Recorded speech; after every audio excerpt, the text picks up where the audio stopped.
नमस्कारम। आज मैं आप लोगों की एक भ्रांति भंग करूंगा कि लोग कहते हैं दही में नमक नहीं मिलाना चाहिए, दही फ़ायदा नहीं करती। ऐसा बिल्कुल नहीं है। मैं आज आपको ग्रंथ से सूत्र निकाल करके, श्लोक निकाल करके लाया हूँ, आयुर्वेद के ग्रंथ से। बाकायदा आपको श्लोक पढ़ के भी बताऊँगा, इनका अर्थ बताऊँगा, सरल करके समझाऊँगा, ताकि आप समझ सकें कि दही में क्या क्या डालना, क्या क्या डालकर सेवन करना अलाउड है, मतलब उसमें कहा गया है, और वो फिर किस किस रोग में काम करेगा। दरअसल जिस तरह से आप अपने शरीर में किसी चीज़ को भी आप चाहते हैं कि वो काम करे, आपके अंदर जाके फ़ायदा करे, आपको उसी तरह से उसको कॉम्बिनेशन बना के उस चीज़ का लेना चाहिए। ये आयुर्वेद कहता है, इसको अनुपान कहते हैं। लेकिन लोग इसको इग्नोर करते हैं, जिसकी वजह से फिर बाद में उनको वो कहना पड़ता है कि मुझे तो ये चीज़ सूट नहीं करती, मुझे तो ये नुकसान कर जाती है। हम उसका बेस को समझ लें। बातें छोटी छोटी हैं, लगता है कि ये क्या करेंगी, लेकिन बड़ी डीप बातें हैं। तो आइए सीखते हैं। सबसे पहले ये 3 श्लोक मैंने ये सूत्र निकाले हैं। ग्रंथ का नाम है भाव प्रकाश निघंटु। इस ग्रंथ को लिखने वाले ऋषि हैं आचार्य भाव मिश्र। और ये कहाँ पे है? ये चैप्टर है तक्र वर्ग। तक्र वर्ग का मतलब होता है दही से बनने वाली छाछ का चैप्टर। और श्लोक नंबर है 11, 12 और 13।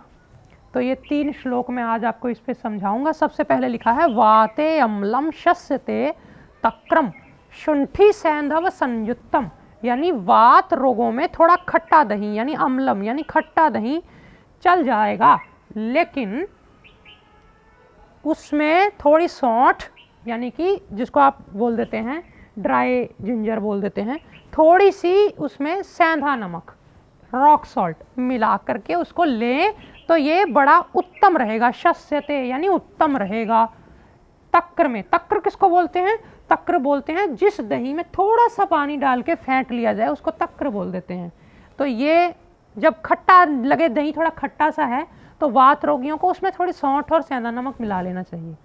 चलिए आगे बात करते हैं पित्ते स्वादु। पित्ते स्वादु का मतलब होता है पित्त रोगों में। पित्त यानी गर्मी के रोग। वो वाते यानी वात रोग था, वायु से होने वाले रोग थे, ये पित्ते है। पित्त यानी गर्मी से होने वाले रोगों में स्वादु दही, मीठा दही ले लो, और उसमें थोड़ा सा सिता युक्तम, यानी युक्तम यानी ऐड करो, सिता यानी शक्कर, थोड़ी शक्कर या मिश्री ऐड कर लो उसमें। तो ये आपका पित्त रोगों के लिए बन गया, और ये था वात रोगों के लिए।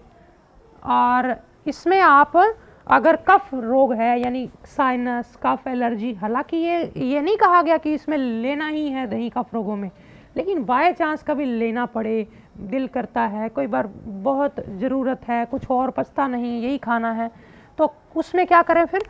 कफे व्योष क्षार युक्तम।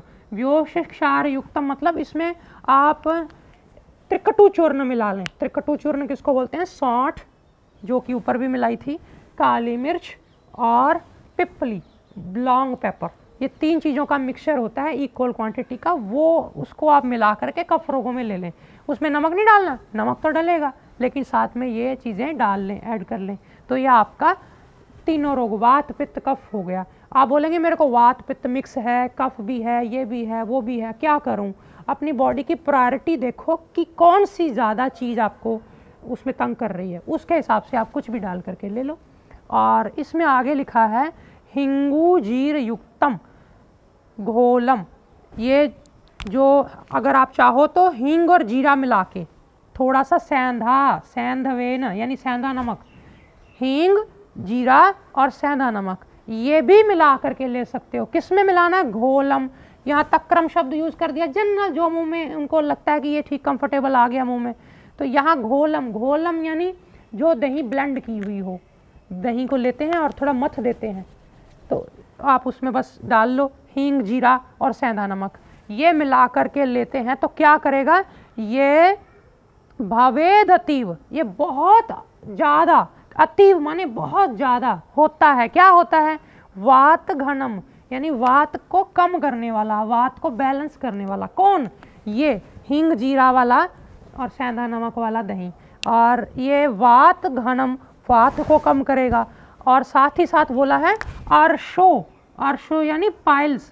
यहाँ वात वाली पाइल्स की बात चल रही है, ब्लीडिंग पाइल्स नहीं, ब्लीडिंग पाइल्स अगर हो रही तो फिर पित्त में आएगा वो, तो वो फिर उसमें आप शक्कर मिला के लेंगे। लेकिन अगर वात वाली पाइल्स है तो यहाँ वात लिखा नहीं है वात वाली पाइल्स, लेकिन ये समझना चाहिए वात घणम आर्शो, अर्शो यानी बवासीर, और अतिसारम जोड़ के लिखते हैं ना तो अ गायब हो जाता है बीच में, तो अतिसार, अतिसार यानी लूज मोशन, तो ये लूज मोशन में भी हींग जीरे वाला दही दे सकते हैं।